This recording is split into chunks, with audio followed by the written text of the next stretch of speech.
So what's the purpose of a composite function? By being able to compose a function, we now have the ability to solve equations. And you saw me do that a little bit on the last example. Let's look at one more example. It says to solve 2 times sine inverse of x is equal to pi.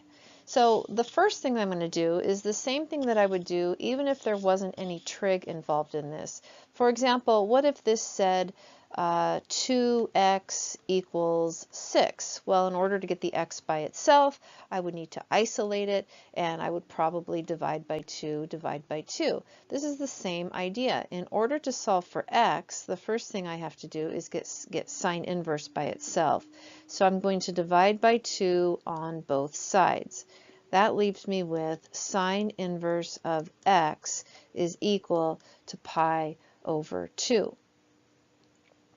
Now, in order to get the x by itself, I'm going to undo the sine function, excuse me, the sine inverse function, and I can do that by taking the sine. Now, if I do that on the left, I have to also do that on the right.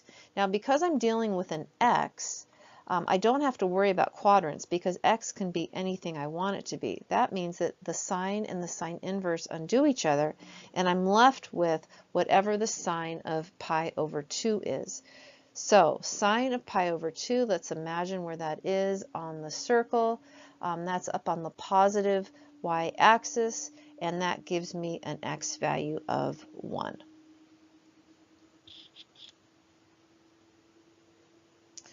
And let's look at one more. It says negative 3 times cosine inverse of 3x is equal to pi. And I'm going to begin my process of getting the x by itself by dividing both sides by negative 3. That gets me cosine inverse of 3x is equal to negative pi over 3. Now I'm being smart this time, and I left some space so that I can now take the cosine of each side. It's real important that on the right you write cosine and then the angle, and don't write the cosine after the angle because that doesn't mean anything. Cosine and cosine inverse cancel out, and I'm left with 3x equals the cosine of negative pi over 3. And what is the cosine of negative pi over 3? Do you have that one memorized?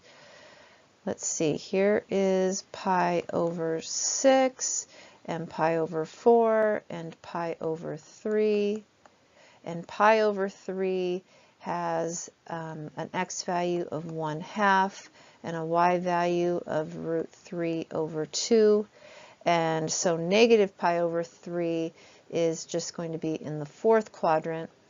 And so I'm going to have a cosine of 1/2. If I divide both sides by 3 or multiply by 1/3, I get an answer of 1/6 as my final answer.